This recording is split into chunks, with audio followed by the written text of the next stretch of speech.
The last parliament election, Mr. Parrikar and Mr. Modi had promised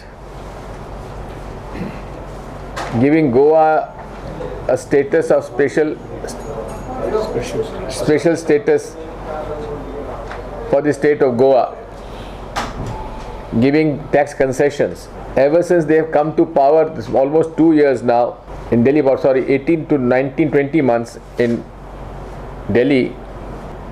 We would like to know from Mr. Manohar Parrikar, even if the proposal has moved in the finance ministry for giving a special status to the state of Goa, the Congress party is fighting the ideology of the BJP, which has encouraged communal hatred and violence.